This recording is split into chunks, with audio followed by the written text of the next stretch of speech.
Isang lalaki sa Bulacan ang binantayan ng Animal Kingdom Foundation o AKF dahil si Kuya sangkot daw sa iligal na bentahan ng aso para katayin at gawing ulam. Yun yung tinitignan natin. Yung mga ebidensya tayo against sa kanila para mapala natin ang case. For sale daw ang mga aso sa halagang 200 to 300 pesos kada piraso. Oh no! Si Bantay gagawing asusena! Agad nakipag-ugnayan ng AKF sa Philippine National Police Criminal Investigation and Detection Group o PNP-CIDG Bulacan para matigil na ang iligal na kalakaran. Apat sila na nagbibinta na maramihan talaga. Hindi lang dalawa, hindi lang ilan. Pag bumili ka kasi ng dalawa doon, kakauntihan, dagdagan mo. Parang susulang ka pa. Isang entrapment operation ang ikinasa kasama ang resibo. We believe namin na violate sila ng law, particularly dun sa Animal Welfare Act natin. So, sa madaling salita, prohibited yung ginagawa nila na selling ng mismong aso o mismong meat. Masusi itong Pilano, isang asset ang nagpanggap na bibili ng aso sa Target. Mabilis na tumulak ang grupo patungo sa Pandi, Bulacan. Oras na para katayin ang iligal na gawain.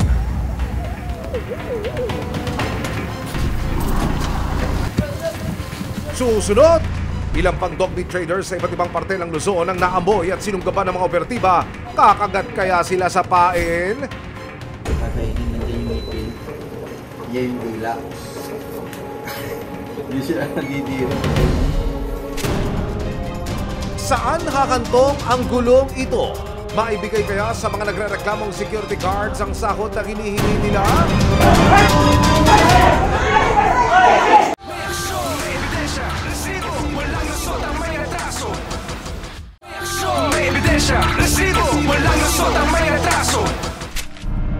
Agosto ngayong taon, naging matalas ang pang-amoy ng mga operatiba sa mga iligal na bentahan ng aso para gawing ulam o asusena. Mayroon sa Bulacan, Bataan, maging sa Batangas. Wow, north to south ha? Ayon sa nakalap na impormasyon ng AKF sa Bulacan, isang lalaki ang nagbebenta ng aso para karnihin. Sa Bataan, isang lalaki rin ang minanmanan ng AKF sa parehong modus. At sa Batangas, aba! Ang mga aso, itinitinda bilang ulam! Agad nakipag-ugnayan ng Animal Kingdom Foundation sa Criminal Investigation and Detection Group, Bulacan para mahuli ang dog trader sa bayan ng Pandi. Ganito ang gawin mo pare. Halimbawa kung yung mga aso ay nandyan sa likod ng bahay niya, binago yung sinasabi mong area. Ilabas mo lang siya, kukunin na namin. And then, ituro na lang niya yung area.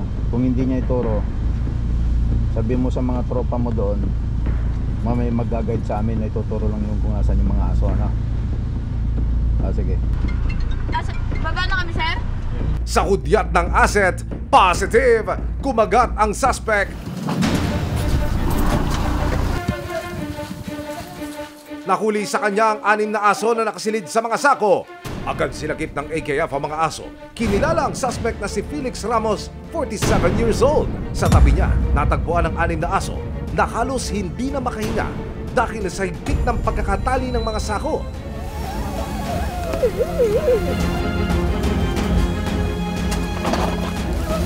Agad i-rescue ng AKF ang mga aso. Meron po tayong nasakip ng 6 na aso na mga asking po ito at ito po ay mga patay. Depensa ni Felix, nadatnan lamang daw niya ang mga nakasakong aso sa labas ng kanyang bahay. Inang po, hindi ko kasi nga po, kukuha siya ng aso. Ngayon, pagdating ko nga po doon, nakita ko nila yung mga aso doon, sinabi ko sa tao, bakit nandyan yung aso? Sabi niya, kukunin lang namin yung motor. Ayon pa kay Felix, hindi niya alam kung sino ang nag-iwan ng aso sa tapat ng kanyang bahay. Pexman, kagating ka ba ni Bantay? Wala akong alam sa aso na yun, bakit ako dahil bahay ko yun. Hindi niyo po kilala yung Hindi ko kilala yung kumukuha ng aso na yun. Dadalhin po natin sila sa ating rehabilitation center kung saan po nakalocate po ito sa Capas, Tarlac. Doon po natin ibibigyan po ng proper care po at vet care po para sa kanila. Sa Balanga, Bataan, isang entrapment operation day nang isinagawa ng CIDG Bataan para mahuli ang isa pang sangkot umano sa bentahan ng aso. Tumulak ang CIDG Bataan at AKF sa Barangay Lamao sa hudyat ng asset. Agad iniligtas ng AKF at CIDG ang mga kaawa-awang aso na nasa loob ng isang kulungan. Ang isang aso may busal pang alambre sa bibig.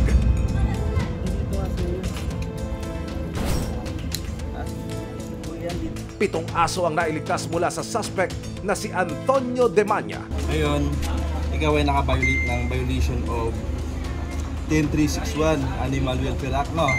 Meron po tayong batas na nagpoprotekta sa ating mga alagang hayop against sa mga sa cruelty or illegal na pagbebenta or kung ano man po yung mga labag dun sa sinasabi dun sa batas. Nananawagan po ako na huwag nyo nang balakin or itigil nyo na po. Samantala, sa Bawan, Batangas, si Bantay ginawang ulam daw. Isang stall ang sinalakay ng mga operatiba kasama ang AKF. Ang mga ibinebenta raw kasi sa stall, lutong aso. Ilang plastic po yung naluto nyo ngayon? Iba't ibang putahe rin ang nadat na ng mga otoridad.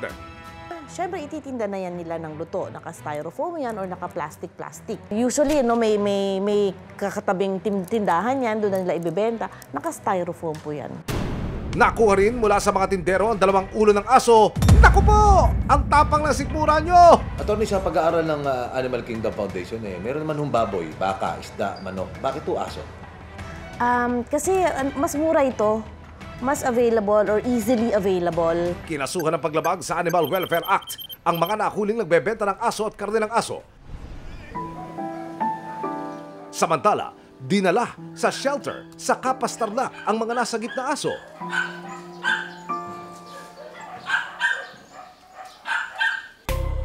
Paulit-ulit na paalala ng mga otoridad, bawal ang pagbebenta, pananakit at pagkatay at pagkain ng aso.